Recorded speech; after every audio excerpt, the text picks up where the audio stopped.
if you could just introduce yourself a little bit and say a little bit about, who you are, what you are, and why you're awesome. Oh, thank you. That's a really kind intro. So my name is Janine, better known as Grey Horror. And I am first of all a consumer of all things horror and genre affiliated.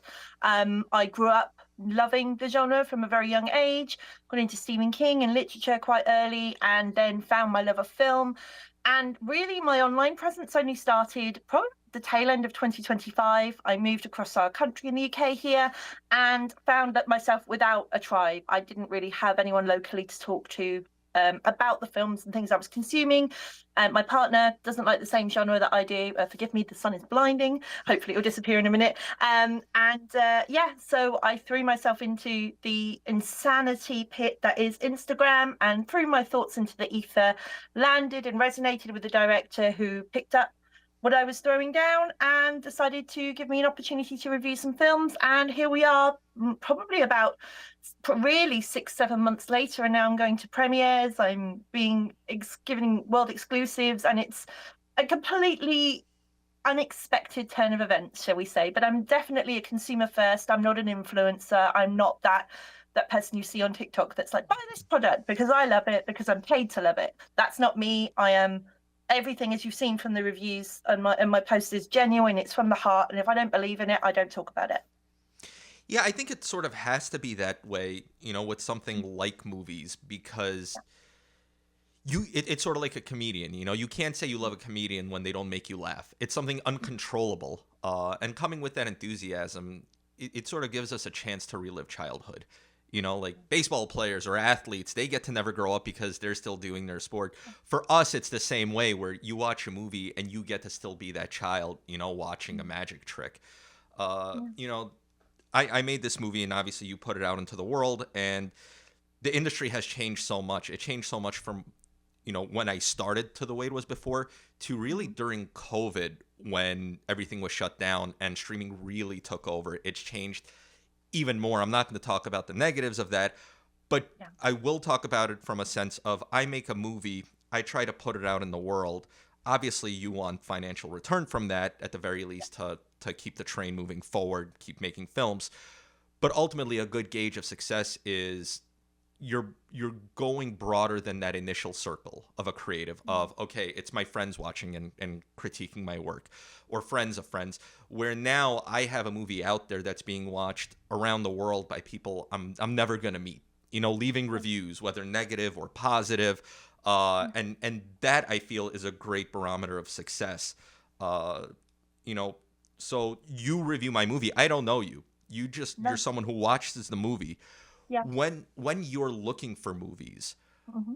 what is it that you're looking for? And you mentioned you love the genre, but what is it Yeah. that you're looking for from the perspective of, because clearly, a lot of the movies you're watching aren't these big budget studio movies.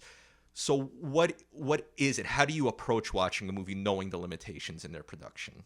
So the thing is that I've always kind of been drawn to independent style of filmmaking, and the creativity that lies within. I think that there needs to be a bigger platform for those filmmakers. Personally, I speak to the influencer type again. I'm going to keep using that word, even though I despise it, because a lot of people in what I'm doing, if you open up any online platform, you see them, and they're all covering the same thing. They're all doing the trailer reaction now, seems to be the big thing, right? You get a trailer reaction in the way the PR companies go. They watch the trailer and then we'll give you the screener of the film with this big budget, and you'll be one of a million in a ocean of people doing the same thing. And then there might be a glimmer of hope that you get seen by those big filmmakers and get noticed, and you get that 5 seconds of fame. And for me, that's not the draw. The draw is, for me, is celebrating creativity in filmmaking, creativity in the genre, and not just filmmaking, in authors and podcasters and any kind of creative that brings something to that genre that I love. That's where I really find the celebration. The independent thing, apart from the creativity, I love the idea of somebody taking a passion and turning it into something, really tangible from nothing. We all know, especially yourself firsthand, the struggle that filmmakers have on that entry level to a lot of them obviously are self-funded. If you are fortunate to have a network around you, you've built professional network, personal, whatever it may be, of funding to fund those dreams, and that's great. But if you don't have that, a lot of it is self-funded. A lot of it is a one and done kind of opportunity. There are so many who only have one opportunity, and if it doesn't work, if it doesn't make money, it doesn't get a return, a lot of them are kind of like, well, that's a dream gone because I can't afford to try again. So I like to think that I give a small platform, a small air, a moment to celebrate what people are doing that they're enjoying.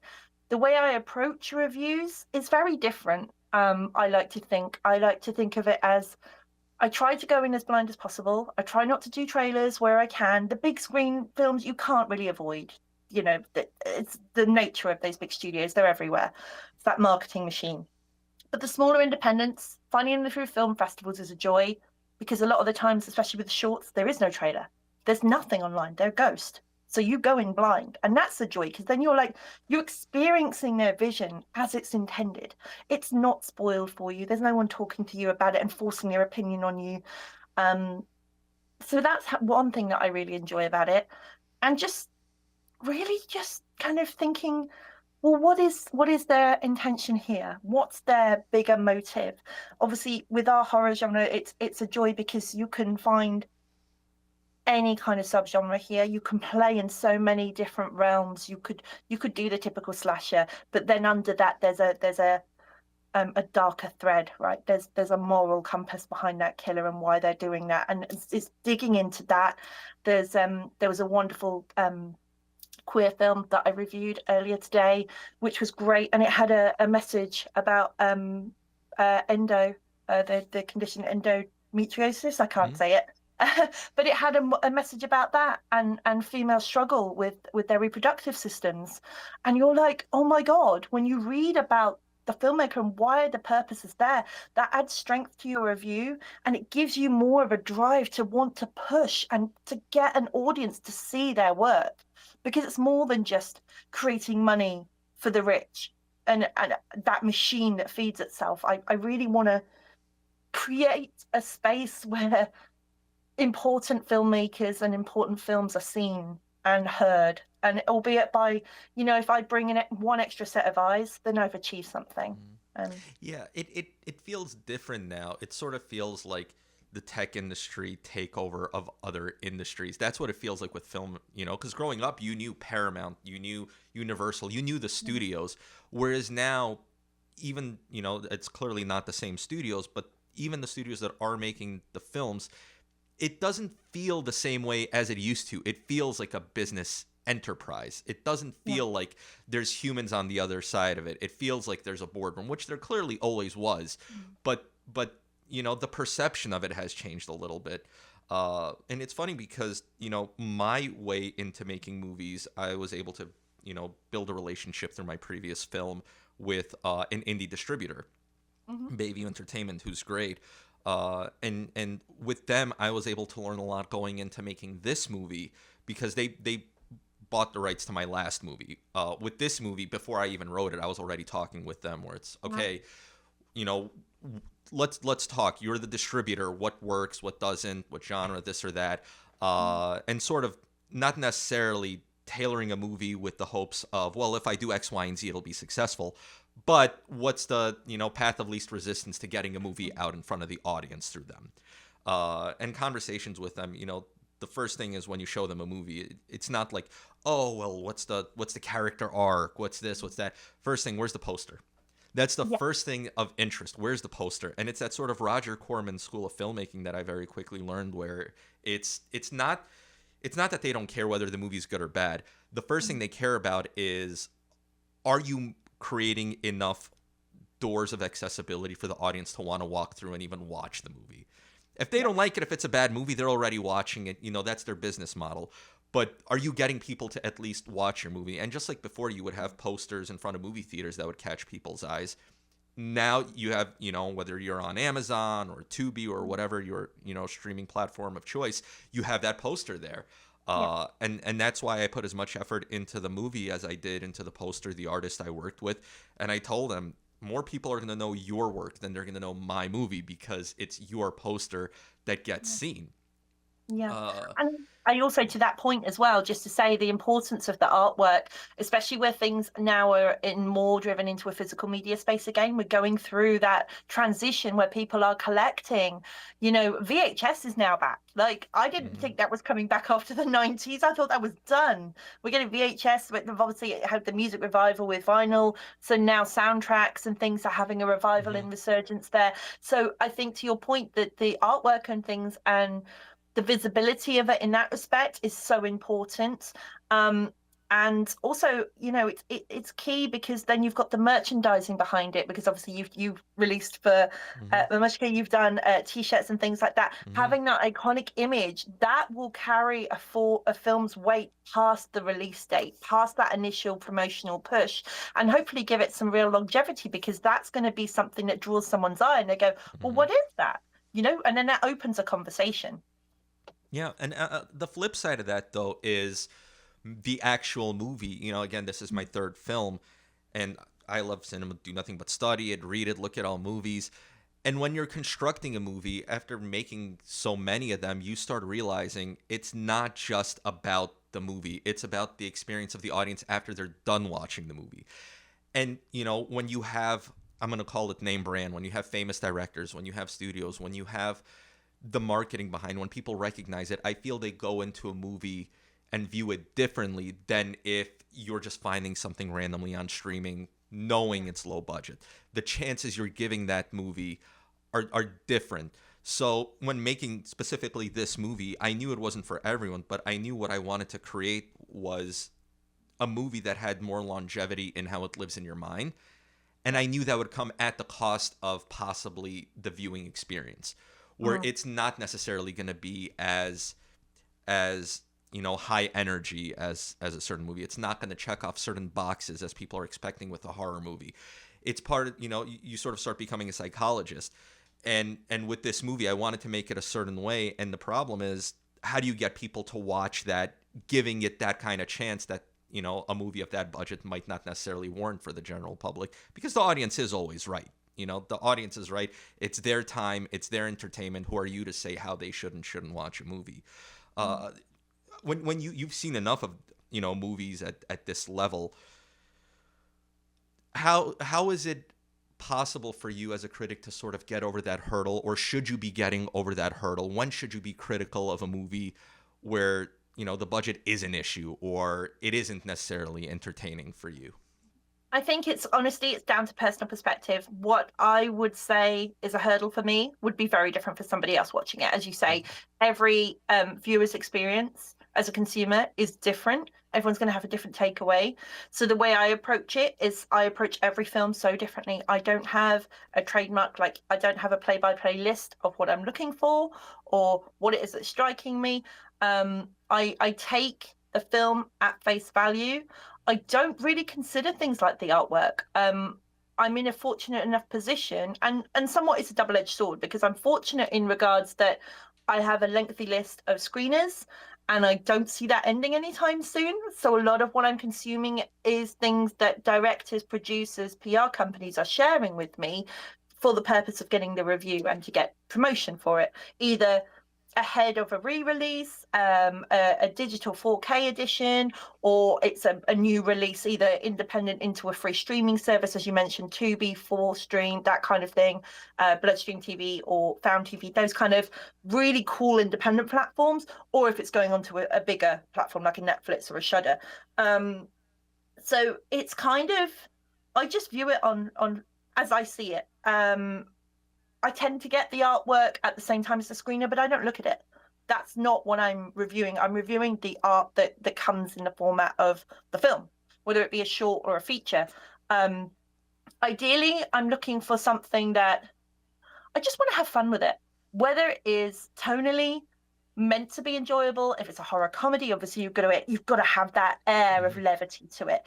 If it's something darker, then the tone needs to be there. I really I just kind of want to have a good time with whatever I'm watching. I can I can understand and be sensitive to critiques that I'm putting out there. I have some friends in the world of what we're doing, critiquing and what have you, who tend to have more of a negative position on things because they know that's a popular, right? To be unpopular opinion is the popular. That's the first thing that people grab towards. They go, I Mhm. knew it was going to be shocking. I knew it was going to be rubbish. But actually, I'm not there for shock value. I'm there for honesty. And I have been honest with a major release recently on Shudder, and I said, well, look, this isn't for me. But then I interviewed the director, and it was a film that was developed from a video game, and I had the opportunity to interview both the original game developer and the director at the same time. And the game developer was involved in the production all the way through, from initial concept right through to finished execution with the film. And they made me see that actually this was a film repurposed for that audience, that gaming audience. They were expanding that world. It was never intended, well, it is expanded for a general populace, but actually it was designed more for that core audience. So when you go in with that different lens, you take a different appreciation for the art that's in front of you. So I kind of had to not redact my review, but also then just to do a secondary to say, well, look, now looking at it a different lens, I can see where the artistry is coming in. I can see where they're coming from. And that is an exceptional example. But what I do in those regards, and I say, well, look, it was potentially for this audience, but without knowing that, that's all I can take away from it. So for me, it wasn't for me. It felt like it was an expansion of an art form that was already there before the film was created. Um, and for fans of that gaming platform and that experience, they're probably going to love it. But for me, as a person coming in firsthand, it wasn't an experience Mhm. I thoroughly enjoyed. And that's what I can do is draw some positives out of it, find a way of conveying, okay, this isn't for me, but who would it be for? And it's a disservice to me. It's a disservice to the PR machine behind the film, and mostly for the creatives, the actors, the producers, the DOPs, the editors, the directors, everybody involved in that creative service. If you drag that film and everything they've spent years on, and then probably before that, the initial concept stage and thinking about it, if you drag that over the coals, who's that serving? You've potentially destroyed somebody that could be their one and done. And I just think that I don't want to be that person. I'm not that person in life. I wouldn't want to be that person professionally. It just doesn't seem to add any value. So I try not to do that. I just try to be as professional as possible. And if somebody has an issue, then they can talk to me. It's not a problem. We'll hash it out and I'll understand. But I just don't like to be polarizing in that way. There's just no need. Yeah. But I feel we live in sort of this gambling culture, and I see Mhm. that's what all criticism has become. And Yeah. Letterboxd has been great for cinema, but it's Mhm. also been a problem because everything is about that rating. IMDb, Rotten Tomatoes, Letterboxd, what's that score? And people are looking at a rating, and there's movies where, like you said, it wasn't necessarily for me, but it's not about like, well, what's the rating? What rating do you give this movie? It's not a rating. It's, you know what, it was well made, it was interesting, but it wasn't for me. You Yeah. should check it out. Yeah, there's movies where I'm like, no, I just really didn't like it. But then there's movies where I'm like, you know what, it just didn't resonate with me, but I can't not recommend the movie, for Yeah. you to watch. And also, and this is hysterical when I learned about this because I didn't know. A fellow filmmaker at Bayview Entertainment, we were talking, and we were talking about, okay, our movies are now out. They came out around the same time. Reviews are coming in. They haven't really gotten any. And then they're like, yeah, I wish I can get those really snarky bad reviews on Facebook. And I'm like, what? Because I didn't understand. In Yeah. my mind, like, you Yeah. want to Yeah. be loved. That's why you make Yeah. the movie. But they were explaining to me that through the bad reviews, their movie can go viral. And Mhm. then people watch it to bash the movie. And they're very excited about that because you're still making Yeah. revenue. Bad views are still views. But in my mind, that's such a corrupted view as a filmmaker. You're making this movie, it's sort of like going out of your way to make the room, Yeah. to succeed with being bad.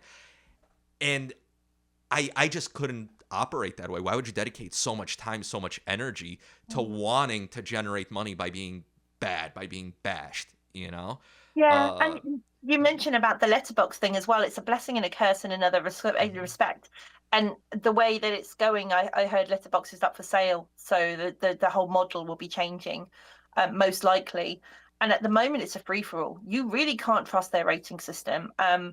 And I would never say that I'm all out critic. I'm not what I would perceive, you know, Roger Ebert, for example. That's a Mm-hmm. critic, right? Mm-hmm. I am not that. I am a consumer who has an opinion, and it's great we have that platform as layperson consumers to be able to speak about films we love, things we don't, things that work, things that don't, and to rate them. It feels like a fun kind of social way of engaging, finding Mm-hmm. new film, which is really fun, which is what IMDb used to be.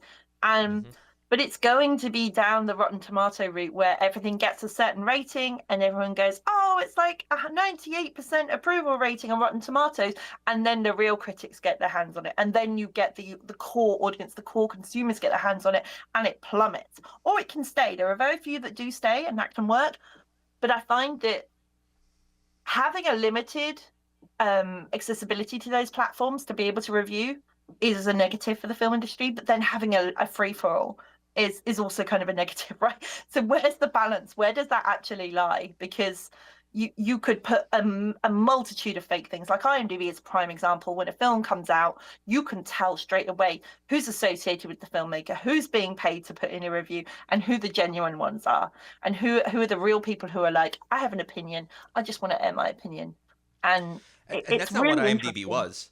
And that's No, not what IMDb was, because I no. consider myself, sort of like you had the film school generation, you had the video rental store generation, Mhm. Tarantino and Kevin Smith. I'm the IMDb generation of filmmaker, where when I was coming up, we had IMDb, and it wasn't this popular, entertainment website. It was a database for film geeks Yeah, where you discover a movie and you go on there and it's okay, what else did that person direct? Who's the yeah, screenwriter? What else did they write? And you sort of go down this rabbit hole of watching all that work, or you see an interview with the filmmaker and they mention, some filmmaker from the 30s, and it's like, ooh, let me look them up. And that's how you start getting that big web mm, of who should I watch? Who, because there mm, is no starting point, and that becomes your starting point. yeah. And now it's I mean, bless them, it's a very popular site now for what it is, but I don't see it as much a tool for discovery for the film geek, the budding filmmaker sitting there. I'm very curious. You get to watch a movie. You get to be from the opposite perspective of me Mhm. when you watch, like my movie or anyone's movie. I'm sure you have a lot of questions, as I see a lot of people posting, with reviews like you mentioned on Letterboxd. People are like, I don't know if it was intentional or not, or questions like that about a movie. And it's always funny reading that stuff, where Mhm. sometimes people are like, I liked it. I don't know if they had a script or not, but it worked for me. And it's funny reading that stuff from people who watched, a movie. I'm curious, whether you want to ask specifically about my movie or in general, what are the kind of questions that sort of arise from you, not necessarily whether you like the movie or not, but about the production, about the meaning of the movie and stuff like that? Yeah, there are always questions that kind of pop up, but this is where I'm kind of at an advantage over some because over time, because my platform and my visibility has grown and continues to grow exponentially, I'm given opportunities and I'm gifted opportunities to create a connection with those filmmakers. So whether it's them actually reaching out to me directly or it's through a PR, you have that because of social network. Again, is that double-edged sword, and we don't want to go down that social network conversation because it's horrendous. It's a vile cesspit.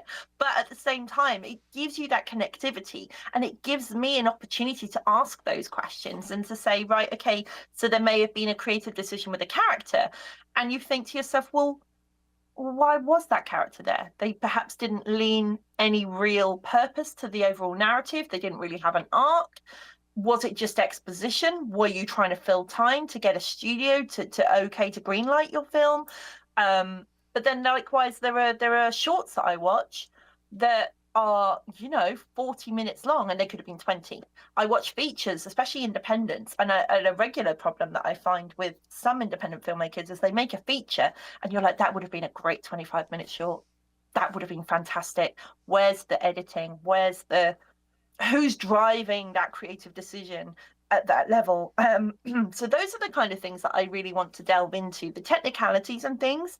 If there's something really wonderful like how they got a specific shot, how they pulled off some kind of practical effect, then I'd love to delve into that. But it's kind of more for me, it's always the narrative. that I'm driven by, that I want to know more about. Um, but yeah, I really love film on that independent level that pushes the creativity in terms of um, not using digital effects quite so much. It's always the practical side of things, how they manage to get, shooting on 8-bit and things like that. You see it, the B-rolls and things, you see the creative, like how filmmakers achieve certain visual effects without having that VFX artist and that whole studio and that whole tranche of teams at that big level to do that, and how they're creating like puppets and monsters and even visceral gory effects from pretty much nothing.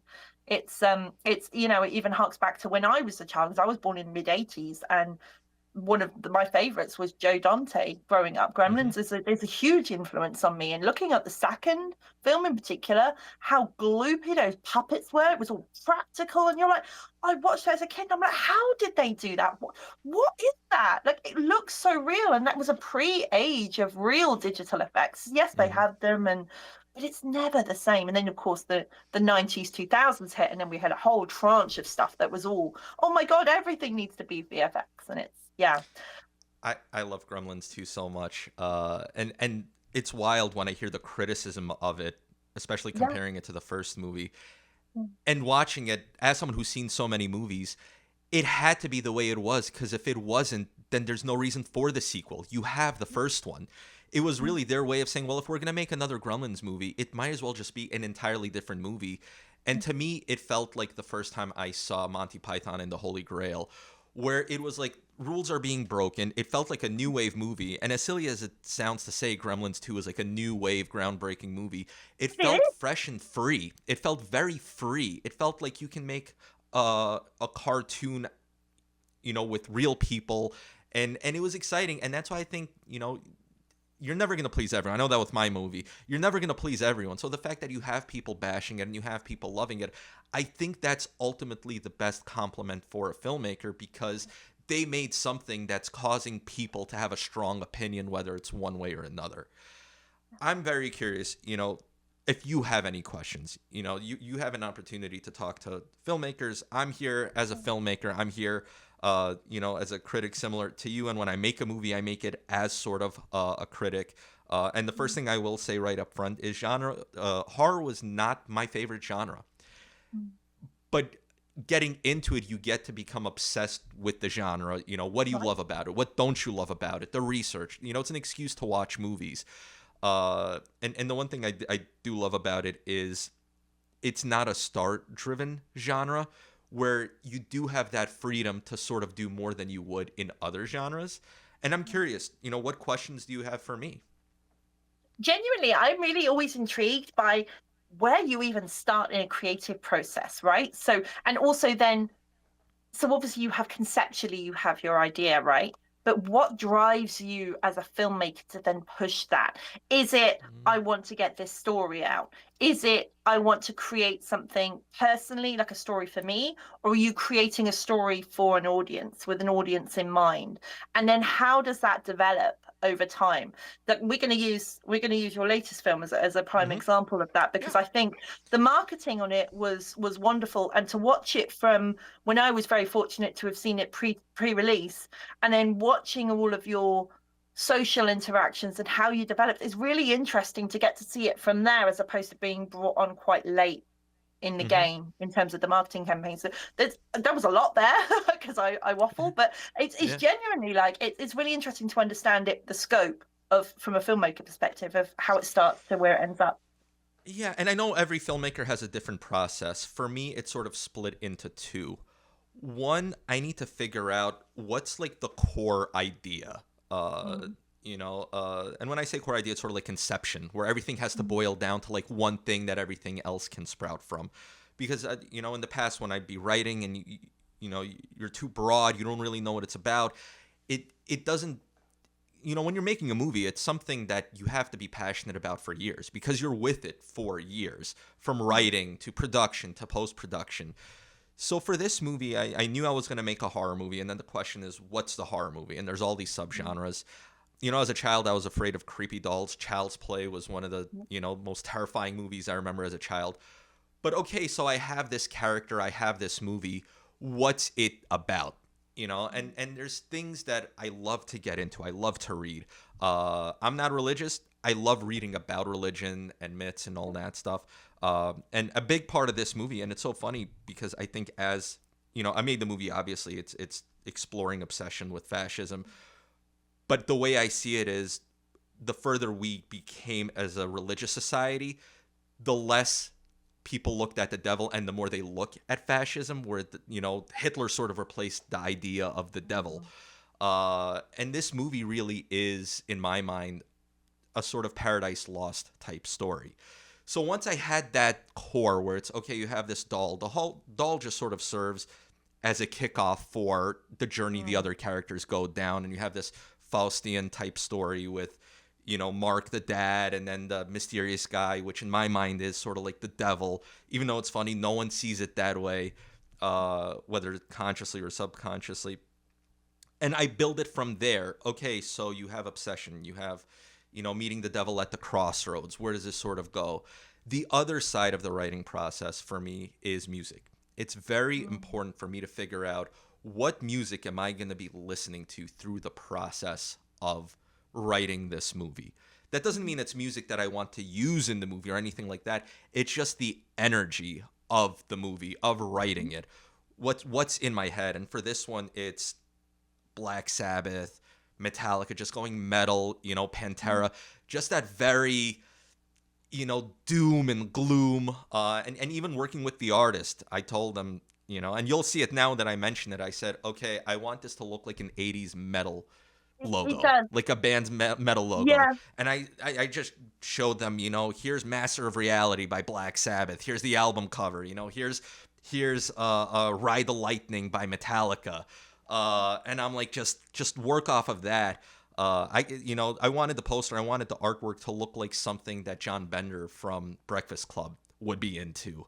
And it goes for, and clearly the movie doesn't feature any metal music or anything like that, but it's hard for me to watch the movie and not think of like Tony Iommi's just gloomy, heavy, distorted guitar, because that's the emotional journey that a lot of these characters are going through. So that's so interesting that you mentioned that, because I got that tonally. I was thinking about putting music behind the review, and I instantly went to a Tony Iommi, Geezer Butler, Black Sabbath era.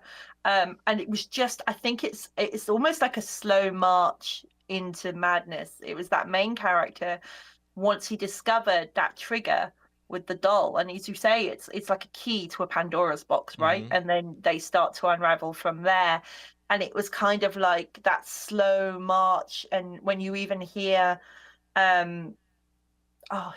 it's right on the tip of my tongue, but there are so many on that Master of Illusions album that you're like, you've just got that slow tranche, that sludging guitar, the heavy bass, and you're just like, you can just almost hear it. And in my mind, I'm pairing that with the iconic SS footage where they're marching to that beat, and I can't disassociate the two. So it's really funny that you mentioned that as a musical comparison to what you were listening to at the time. See, that kind of thing I would never have thought to ask. I would never have realized, because I know a lot of creatives tend not to write with any distraction, with any noise. I always like to have something in the background just to subliminally take away and to focus on it in another way. But it's really interesting that you've put that as a soundtrack when you were creating. Oh yeah, I blast music and I listen to it, imagine loud and then louder. It's because you have an opportunity to really get lost in it, and I feel that's the way you need to get lost in a story, where you go down these rabbit holes of these characters, because it's silly, just like acting is silly. I tell all the actors, when we're on set, what you're doing will feel silly, and that's because it is silly. We're adults playing house in front of a camera. It's ridiculous. Once you get past that and you realize the audience doesn't see, if you're doing it right, the audience doesn't see the ridiculous part. They don't see adults running around playing make pretend. They're seeing sort of a picture in time.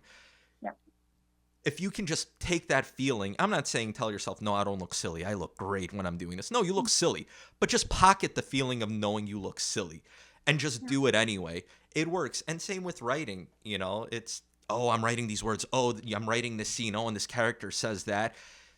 it's silly and weird. We're entertaining ourselves playing childish games.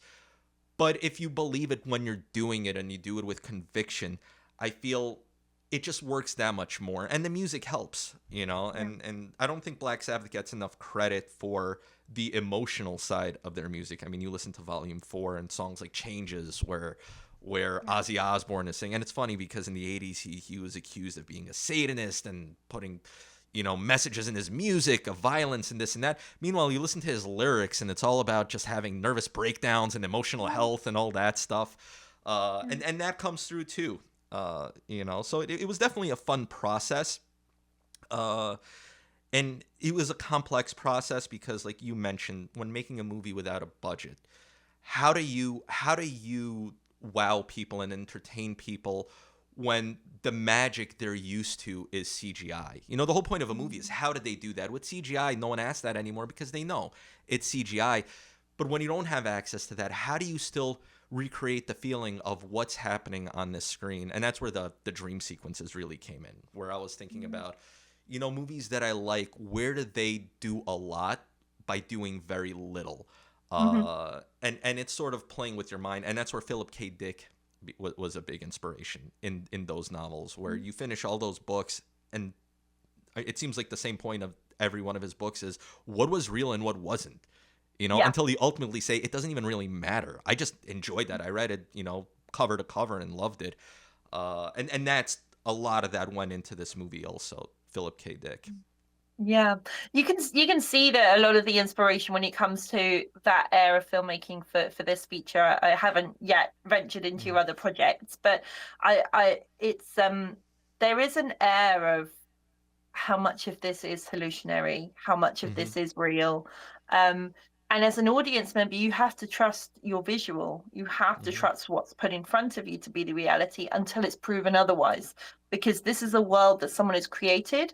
This is a world you've immersed yourself in willingly by buying your ticket, by sitting down in front of your streaming service, by choosing that film. You've chosen to engulf yourself in that world for however long the duration is.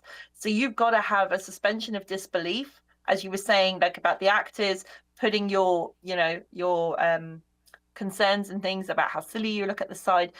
And it's really hard as a film lover, certain actor choices, for example, to disassociate that actor from the role. You've got Mhm. your De Niro's, your Al Pacinos, your Leo DiCaprio's. That when they get to that level, and even in action, it's that's Bruce Willis. Oh, I know him from this, and he'll always be John McClane to me, And all you see is John McClane in another setting, right? And it happens in genre as well. You see I'm trying to think. The name has just escaped me. There are several famous ones that you see them and you're like, oh, well, okay, yeah, well, I know that actor now. Like that's that character, and they're always going to be synonymous with that role. Um, and yeah, it's really interesting. I mean, I want to know like how involved with you are you with casting for these Mhm. positions as well? Do you have like obviously when you're writing these characters, you have a Mhm. certain person in mind? Do you find that when you're kind of auditioning people, you're casting people, does that ever change? Do you have someone in mind that you're gung ho for, or do you ever find yourself when you've auditioned someone that you go, actually they'd be perfect for something else, and then you kind of rewrite and shuffle things around? How is that kind of whole process? Well, there's two types of ways to approach a movie, and again, part of it I figured out which way I wanted to go about it through the experience of making several films. And I know you have the Coen brothers where it's very meticulous. The script has to be followed. Every shot list. It's sort of like Hitchcock. The movie is done. All we have to do is film it. And then studying the way Francis Ford Coppola approaches a movie, where it's very organic, where it's Yeah. about, okay, we casted these people. What are you bringing to the table? And they're asking him like, what do you want me to do? It's like, what do you want to do? You're not here to be a puppet. I'm curious what you're going to bring to the table to Mm-hmm. inspire me. And I feel especially when you don't have a big budget, and filmmakers who came from that world of not having a big budget are more flexible with that, because you quickly realize your idea of what you want is just Mm-hmm. never going to happen. I don't care if you have $200 million. You have to become very comfortable with how do I get what works? How do I Mm. get what's interesting? And that's what I tell everyone. You know, when making a movie and you're looking through the viewfinder, you're on set, you hear the actors. Does it look and feel like a movie? Is it Mm. interesting? That's the only Yeah. real barometer there is. Does it look and feel like a movie? Does this shot look, you know, does this acting look? And is it interesting? So for casting, specifically this last movie I made, the main character, Mark, who played the dad, I worked with him on a short film, and I'm not a fan of making short films, but this was coming out of COVID. It's been a few years. So I just got, you know, one friend who I worked with who's a comedian, and I said, let's just do this as sort of like, you know, I got all this new equipment. Let's shake off the rust before approaching a feature film. And he brought in all his comedian friends, you know, and I auditioned them. And we did that. And, you know, I look at actors that I love and would want to work with. And when I came across him, he just reminded me so much of John Goodman Yeah. because he's big, he's burly, you know, he can, and this is with John Goodman, who can be both intimidating because of his size, but at the same time is sort of like a teddy bear. You feel safe with them. It's such a range, you know, where this one person can bring. And when I saw this actor, Alex Kohler, who plays the dad, he, you know, well, I can't get John Goodman for this role, but I have you who really does fit the bill. And you don't have the distraction of John Goodman. You know, you also don't bring in the box office, but we'll cross that bridge when we get to it. Yeah. And And you everyone's loved never his know. performance. You Yeah, but that's never what I'm know what saying. ground is laying, right? Just Yes. takes Oh, one he person was to see great. them. Yeah. He was great. And working with him was great. And he's a comedian. And, you know, and that's when I made this movie. I knew I definitely wanted to cast a lot of comedians because of their approach to working in film. It's Hmm. sort of like the comedy stage is the new Shakespearean theatrical stage, where you don't have as many people going through theater, but they're on stage doing comedy. You have those 5 minutes. You gotta be interesting to the audience. You gotta entertain them. And they were great. And then I see, okay, you're delivering the lines. How are you delivering them? Let's tailor it around you. And the entire ending of this movie was rewritten to sort of fit, you know, because originally I'd written the ending of this movie was, I mean, pretty much a rewrite of the end of The Shining with a baseball bat and everything. And I told all the actors, I'm like, that's not the ending. That's just a placeholder. Let's Mm. start working and see. And I knew as I was going about it, you know, I'd sort of figure out what I want or what the audience would want or need these characters to do. And the moment of inspiration, which always happens when you watch enough movies, especially when making movies. I watched a British film called, I believe it's 10 Rillington Place. And Okay. it's about a serial killer. It stars a Richard Attenborough. And the opening scene is he's like a doctor and a woman comes to him to get an abortion. You know, it's all clearly illegal. And it starts with him saying, don't worry, I'll take care of everything first. Start breathing in this oxygen to calm yourself before the procedure. And that's how he poisoned the woman to kill her by, you know, he was a serial killer. And I saw Oh. that and I'm like, oh, I'll just have him do that. You know, and I'm Mhm. like, okay, so once I Okay. had that, the rest of sort of the ending unfurled. It's really interesting, actually, just to divert slightly, to say that you chose comedic actors. There's something about casting comedians in horror that works so well, as a genre that's synonymous with a good jump scare, albeit Hmm. I don't really like them. You still have the anticipation and the timing, and comedians are trained differently to your, to other backgrounded actors in some regards, because timing is everything in comedy and timing is everything in horror. If you can anticipate and set an audience right for either the scare or the joke to land, you've mastered the genre. Hmm. And a comedian in horror is a perfect blend. Not necessarily to say that they play the fun roles, as you were saying, like, John Goodman is a prime example. We look at him Hmm. at 10 Cloverfield Lane. That's the Hmm. darkest role I've ever seen him in. And he was terrifying in that. But I remember growing up and watching him in all these wonderful films. And you're like, there's no way this man can be that dark. But actually, they lean themselves so well to it because the timing is there. Yeah, and it's all about reaction because people Yeah. don't give comedians enough credit. The biggest part of their job is not just telling the joke, it's knowing how to react after you've told a joke to Mm. bounce off of the audience's reaction. How long to wait, how long to give them a chance to laugh, or if they're not laughing, how do you react? And when I'm filming actors, I always tell them, I want to see your greatest acting when you're not on screen. When the camera is not on you, when the other, when it's the other character talking, but we're still filming your angle, don't just let them talk. Give me an Mhm. excuse to not show them. Give me an excuse to stay on your face while they're talking. That's not always going to happen, but it just reminds them to constantly be doing something in front of the camera. There's never that moment of, okay, I said my lines, now you say your lines. Even when you're not talking, you're still acting, you know? Mm. And the acting is the reacting to what's happening. And that's where you start really building a movie and give yourself an opportunity to edit a movie in post by having that footage. Yeah, definitely. And also just speaking to the creative decisions you make on set. I mean, obviously the spirit of independent filmmaking we all know is the creativity, but obviously you have your limitations as well. Has there been real moments during the course of this particular production where something has hindered you creatively and you've had to think on the fly to adapt? Like you mentioned about the ending, but were there any other real incidences that you can think about that you went, Yeah. The original script, there's the scene in the kitchen, the dream sequence where you see his sort of the naked woman in front of the refrigerator. "Mhm, Originally, that was supposed to be a skeleton, and in my mind, I felt, well, maybe we can buy a skeleton on the internet or do something or figure it out. And then I realized, why go through all that trouble of trying to do something that's probably not going to look good anyway when I have the greatest asset available to me, and that's human beings. So let's mhm, just put a real human there and have him reacting off of his sort of, whether that's his horrific nightmare of his vision of his wife or his mother in law or his wife becoming his mother in law. You're seeing something. At that point, it's not like, oh, you're seeing something scary on screen, the skeleton. You're seeing his fear, and then you yeah, can react to it the same way he does.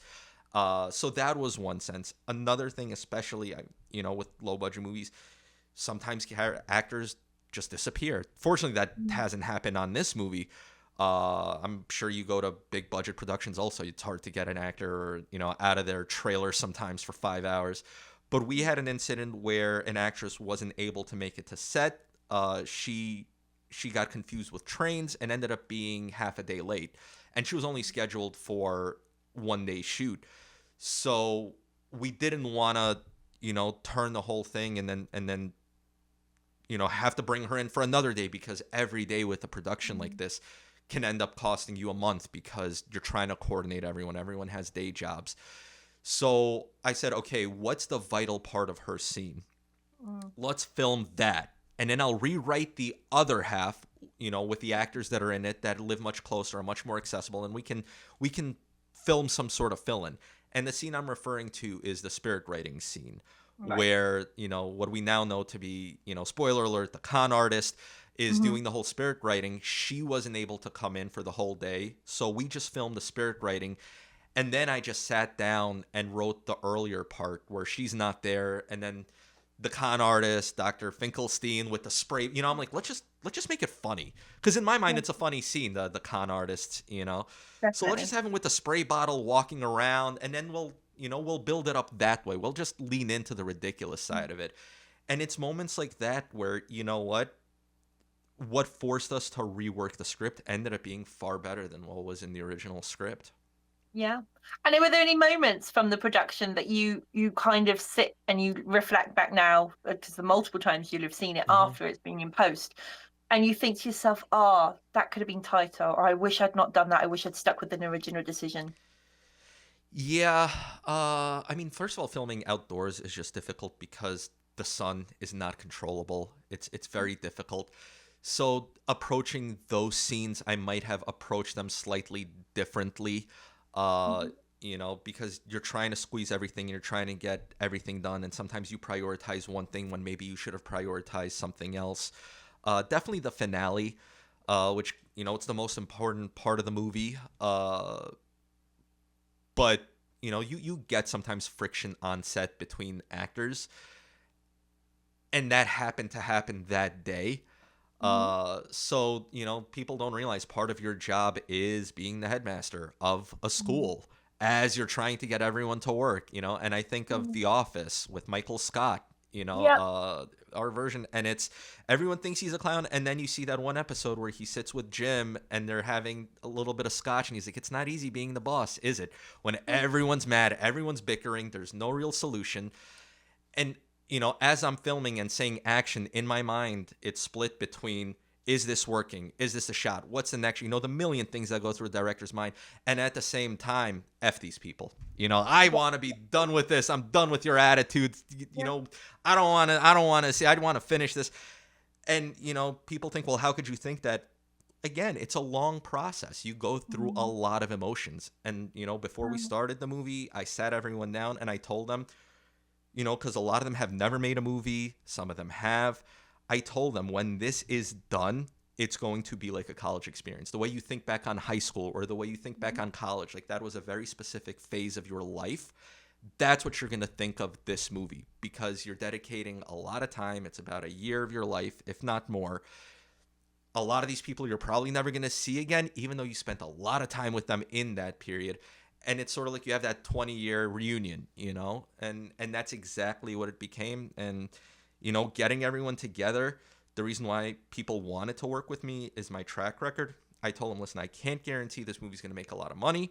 I can't guarantee you're going to win awards. It's going to go to Sundance and become that breakout hit. What I can guarantee is guarantee it's going to get in front of people, and you're going to be seen by people you've never been seen before.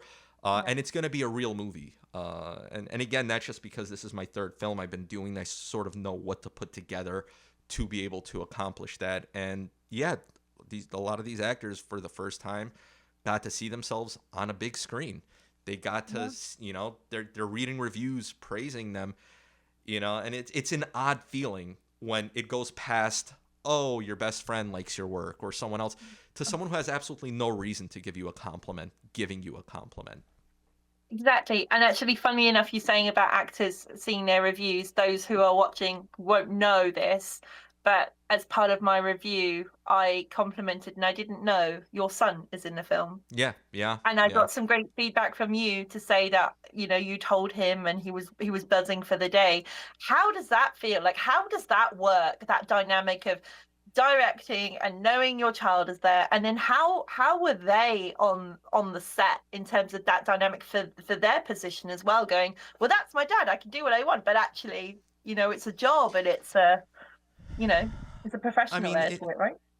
in terms of his reaction, and because we had screenings here, a movie theater picked up the movie here in New York, so he saw himself on the big screen, and people were asking for his autograph in the movie Oh, theater, that's and so he's like, I cute. feel like Tom Cruise. And in my mind, because at Oh, this point I'm in a different phase as a filmmaker, it's right. not my first movie like when I was in my 20s and I had the first movie come out, where in your mind it's like, oh, that's it, the next one's, I'm gonna get $1 million budget, or you look at it differently, where now I'm not making a movie with certain expectations of where the career will take me. I'm sort of doing it out of the passion of the movie and just continuing the train and knowing what my goals are rather than at that time. So seeing it through his eyes, the reaction, it brings you back to that sort of naive youth of, I'm a star. This is real. I'm at a certain level. So that was very exciting. On set, he was incredible, and I think it's because, like most filmmakers' kids, he watches a lot of movies and movies that a lot of kids probably don't watch. Even though I know our generation, we grew up watching everything because that's just what was on TV. Yeah. And he didn't overthink anything. It was really, am I scared? Am I this? Am I that? And then he would just mimic what he'd probably seen in the movies he watched. And he was absolutely phenomenal up until a specific point where he would get tired and you would just lose him. Whereas like adults can sort of, you do a few Power jumping free. jacks and you muster yourself. Yeah, you power through it and you know how to bring back that energy. Whereas when he was clocked out, it was, and I can tell you a specific scene where the babysitter is on the couch and he's sitting on the chair. Yeah. That specific scene where I'm talking to him and I can just tell as soon as I say cut, he's going to sleep. And you have to figure out just how to make it work. And with any movie, especially a movie like this, you in your mind know, okay, I have scenes that are at this level and I have scenes that are lower. the goal is to get enough of a cadence, to get enough sort of together Hmm. where the stronger parts carry you through the weaker parts. Yeah. Yeah, he was certainly marvelous. You can tell it's really hard. They always say don't work with children and animals, but it's like you can tell a child actor when they are around film for a long time, especially when they're young. You can tell there's an air about them. They've still got that believability because it's not 100% fake to them. Hmm. They know that they're there for a purpose, but at the same time, the believability is there because they believe some of what they're doing. And I feel that that is kind of lost as child actors get older because Hmm. it's that joy of being young and just assuming whatever you're told is real, right? It's like being told Santa's still real, and you're like, Hmm. okay, that's fine because you believe everything. But he was so utter, and I'm not just saying this because it's you. Genuinely, I Hmm. put that in the review. He was mesmerizing, Yeah, and there was a he was real great. believability to him, and I really applauded that because it again I was six maybe when he filmed that. I think he was 7. Seven. Still 7, incredibly yeah. young.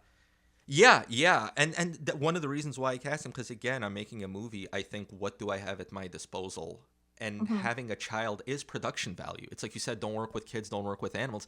Having a child is production value. Hmm. Where people see a child, it's something you don't often see in Hmm. in lower budget movies. But just the ability to work with him was incredible. Sort Yeah. of starting off making movies and then having a family and then being able to, and again, it's that Francis Ford Coppola where it's a family affair. I never believe this is one of those things you need to approach where, there's a fine line. Family can be there. You don't bring them to work. It's Yeah. fun. It's got to be fun. Otherwise, why are you doing it? Orson Welles was once asked, in an interview, would you cast someone who's a friend for a role that maybe they weren't the best person for? And he said, absolutely. Is it the wrong decision? Yes. Would I make it time and time again? Yes. Because you're spending so much time doing it. There Yeah. has to be an enjoyable aspect to it. Hmm. And I feel if you don't have that, it shows in the movie.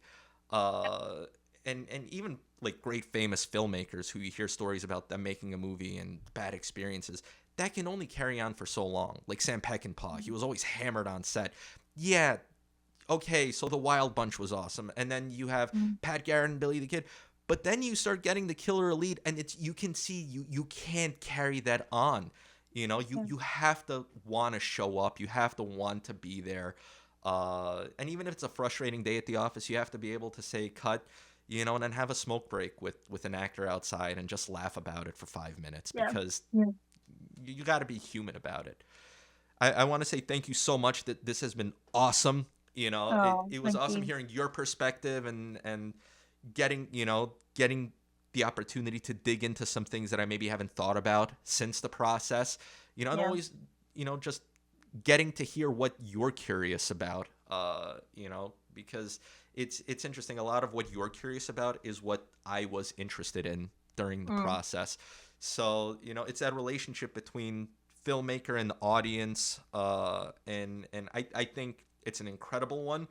And I Mhm. think, through the best years of cinema, through the worst years of cinema, that's what carries it forward. That sort of, conversation between a person making a movie and the person watching the movie. And I think just to speak to one final thing as well, just to say that like genuinely, I think those bigger studio films lose that connection.